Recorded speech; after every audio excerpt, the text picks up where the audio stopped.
نحمده ونصلي ونسلم على رسوله الكريم اما بعد فاعوذ باللہ من الشیطان الرجیم بسم اللہ الرحمن الرحیم۔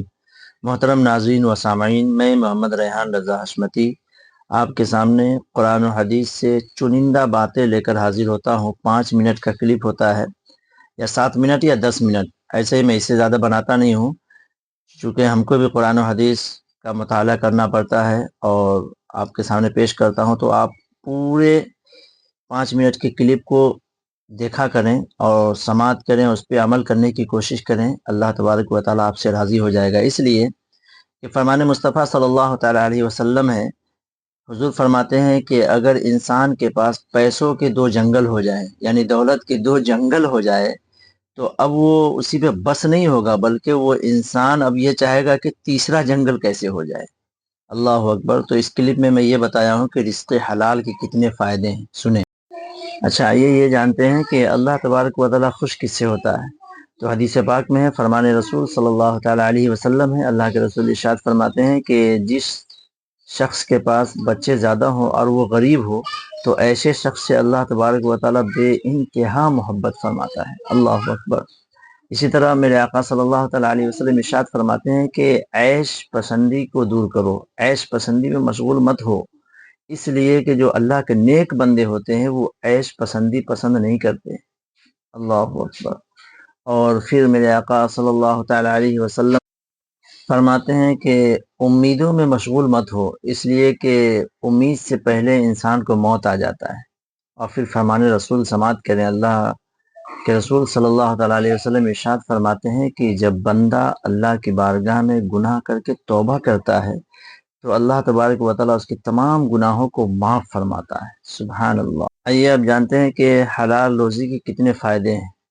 اللہ کے رسول صلی اللہ تعالیٰ علیہ وسلم ارشاد فرماتے ہیں کہ جس طرح نماز، روزہ شریعت کے دیگر احکام ہیں جو فرض ہیں، اسی طرح حلال روزی کمانا بھی فرض ہے۔ اللہ اکبر۔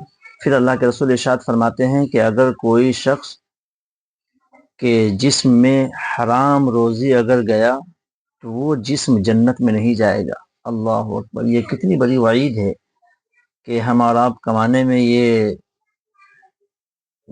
یہ فکر نہیں کرتے کہ یہ حلال روزی ہے یا حرام روزی ہے۔ جس طرح بھی پیسے کمانے میں لگے ہوئے ہیں میرے دوستو، ایسا نہیں ہے۔ اللہ کے رسول نے جو کہہ دیا وہ حق ہے کہ اگر حرام روزی جسم میں گیا ہے تو وہ جسم جنت میں نہیں جائے گا۔ توبہ کریں اللہ کی بارگاہ میں اور حدیث پاک سماعت کریں۔ حضرت ابو ہریرہ رضی اللہ تعالیٰ عنہ سے روایت ہے کہ میرے آقا صلی اللہ تعالیٰ علیہ وسلم ارشاد فرماتے ہیں کہ لوگوں پر ایک زمانہ ایسا آئے گا کہ کوئی اس بات کی پرواہ نہ کرے گا کہ یہ روزی حلال سے ہے یا حرام سے ہے۔ اللہ اکبر۔ تو وہ یہ زمانہ آ چکا ہے۔ ہمیں اور آپ کو میرے آقا صلی اللہ تعالیٰ علیہ وسلم کے فرامین کے مطابق حق حلال روزی کمانا ہے اور کھانا ہے۔ یہ زندگی چند دن کی ہے۔ میں آپ کو رزق حلال کی برکت بتاؤں، آپ کو ایک واقعے کی شکل میں۔ حضرت عبداللہ بن مبارک رضی اللہ تعالیٰ عنہ جو اللہ کے بہت بڑے ولی گزرے ہیں، جب ان کا انتقال ہو گیا تو پڑوسیوں نے خواب میں دیکھا اور پوچھا کہ اے عبداللہ بتاؤ آپ کے ساتھ اللہ نے کیا کیا؟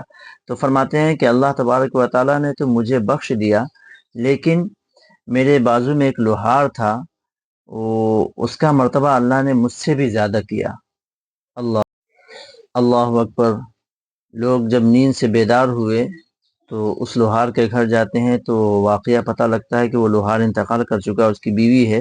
اس کی بیوی سے پوچھتے ہیں کہ آخر یہ بتاؤ کہ یہ تمہارا شوہر کرتا کیا تھا کہ عبداللہ بن مبارک جو اتنے بڑے اللہ کے ولی ہیں ان سے بھی زیادہ مرتبہ اللہ نے عطا کیا ہے۔ تو وہ کہتی ہیں کہ بات کچھ نہیں، بس وہ 5 وقت نماز پڑھتے تھے، نماز جب اذان ہو جاتی تو فوراً مسجد میں جایا کرتے تھے، اور رات میں جب آتے تھے اور سیدنا عبداللہ بن مبارک رضی اللہ تعالیٰ عنہ کو عبادت کرتے ہوئے دیکھ کر ان کو یہ غم محسوس ہوتا تھا اور یہ فکر ہوتی تھی کہ اے اللہ کاش مجھے بھی آسانی سے روزی مل گئی ہوتی تو میں بھی حضرت عبداللہ بن مبارک کی طرح عبادت کرتا، اور بس یہی سوچ کر وہ روزانہ تھکے ہوئے سو جاتے تھے۔ تو اللہ تبارک و تعالیٰ نے اس رزق حلال کے صدقے میں عبداللہ بن مبارک سے زیادہ مرتبہ عطا کیا۔ اللہ اکبر۔ تو دیکھیے ہے رزق حلال کی برکتیں۔ تو رزق حلال استعمال کریں۔ اللہ کے رسول صلی اللہ تعالیٰ علیہ وسلم نے ایک جگہ یہ بھی فرمایا ہے کہ اگر کوئی یہ چاہتا ہے کہ اللہ تبارک و تعالیٰ اس کو مستجاب الدعوات بنا دے، یعنی جو دعا کرے اللہ کی بارگاہ میں قبول ہو جائے، تو اس میں شرط لگائی میرے حضور نے کہ وہ سچ بولے اور حلال روزی کھائے۔ اللہ اکبر۔ اور پھر ایک جگہ حضور فرماتے ہیں کہ جس شخص کے بچے زیادہ ہوں اور اس وقت وہ اپنے اپنی اولاد کو رزق حلال کھلائے تو اللہ تبارک و تعالیٰ ایسے شخص کی بخشش و مغفرت فرما دے گا، یعنی وہ شخص جنتی ہے۔ یہ میرے حضور نے بشارت دی ہے کہ جس کے اولاد زیادہ ہوں، خرچے زیادہ ہوں، آمدنی کم ہو، اور اس صورت میں وہ حلال کمائے۔ اللہ اکبر۔ یہ ہے حلال روزی کے فائدے کہ حلال روزی آپ کھائیں، دنیا میں کھانا بھی کھائیں اور جنت میں بھی جائیں۔ یہ حضور کی بشارت ہے کہ رزق حلال کھانے والا اور سچ بولنے والے کی دعا اللہ تبارک و تعالیٰ قبول فرماتا ہے۔ اللہ تبارک و تعالیٰ کی بارگاہ میں دعا ہے کہ ہمیں اور تمام ناظرین سامعین جو سماعت کر رہے ہیں سبوں کو نیک توفیق عطا فرمائیں اور رزق حلال کمانے اور کھانے کی توفیق عطا فرمائیں۔ اور محترم دوستوں اور بزرگوں، آپ کو اگر کسی مسئلے کی ضرورت ہو تو کمنٹ میں ضرور لکھیں، اور میں اس کے اوپر ویڈیو بنا کر آپ کو بظاہر آپ کے مسئلے کا حل کروں گا انشاءاللہ۔ یہ میری کوشش ہے کہ ہمارے جو دیندار بھائی ہیں وہ دینی مسائل سیکھیں، اور جو کمی بیشی ہو وہ آپ کمنٹ میں لکھیں، انشاءاللہ میں آپ کو خلاصہ کر کے آپ کے سامنے حاضر کروں گا۔